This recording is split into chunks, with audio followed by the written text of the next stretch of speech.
Assalamualaikum warahmatullahi wabarakatuh.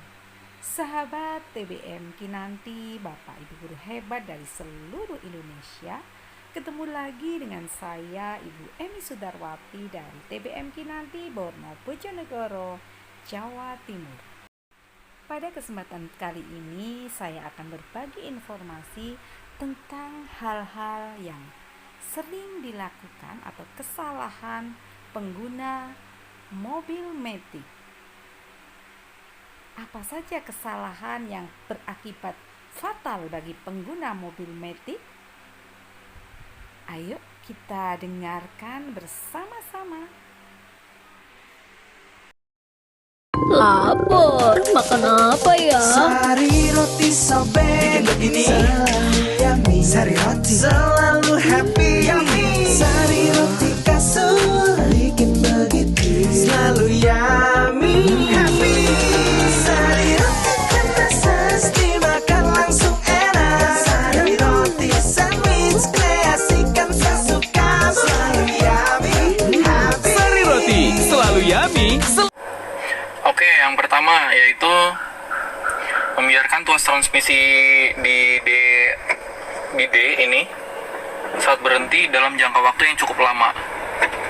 Jadi, misalnya kita lagi di lampu merah ya, atau macet-macetan, jangan ngebiarin tuas yang ada di posisi D ini terus-terusan ada di posisi D sambil kita nginjek rem. Tapi harus segera dinetralkan di posisi netral. Kenapa kita harus segera menetralkan kalau lagi kondisi lampu merah atau lagi macet? Karena harus diketahui bahwa kerja tuas transmisi itu berhubungan dengan mesin. Jadi ketika kita menahan pedal rem sementara tuasnya masih ada di posisi D, beban mesin kita itu semakin bertambah. Jadi kalau kita ngelakuin hal seperti ini, posisinya masih di D dan kita menginjak pedal rem, karet mounting mesin transmisinya berpotensi aus gitu. Yang kedua yaitu menyamakan posisi P seperti di rem tangan. Jadi harus dicatat bahwa posisi P ini bukan berarti ngerem. Fungsinya bukan berarti fungsi rem seperti rem tangan.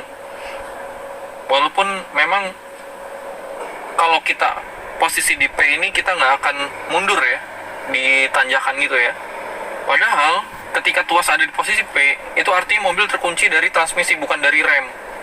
Alhasil transmisinya yang bekerja dengan ekstra buat nahan mobil gitu. Jadi walaupun mobilnya diparkir di rumah atau kita parkir di jalan yang strukturnya menurun, itu wajib menggunakan rem tangan supaya lebih awet transmisinya. Begitu. Yang ketiga,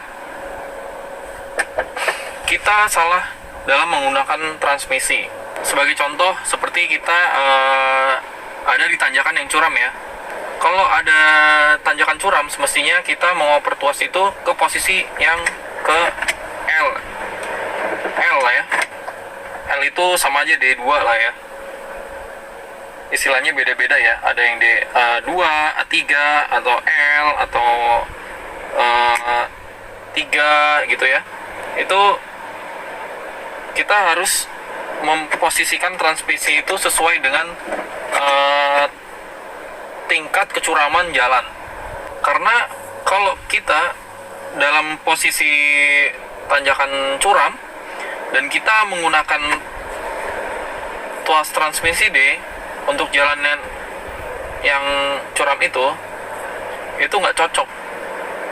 Jangan gunakan posisi di D kalau jalanan curam.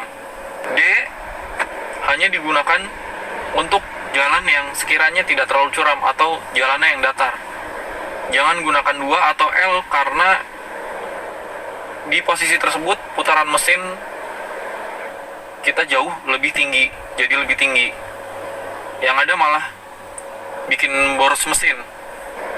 Yang keempat adalah kesalahan dalam memindahkan posisi tuas ke N saat temurunan. Sebagian orang pasti mikirnya supaya lebih irit bahan bakar ya. Tapi sebenarnya itu justru membuat potensi merusak transmisi. Yang kelima yaitu memindahkan tuas dari D ke R sebelum mobil berhenti terlebih dahulu. Jadi kalau mau mundur, pastikan dulu mobilnya itu berhenti.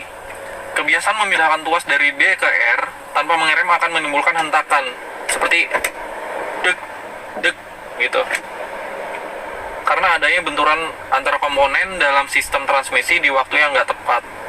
Jadi kalau kita mau memindahkan dari R mundur ke D, itu dibiasakan harus dalam kondisi sampai mobilnya berhenti dulu baru dipindah.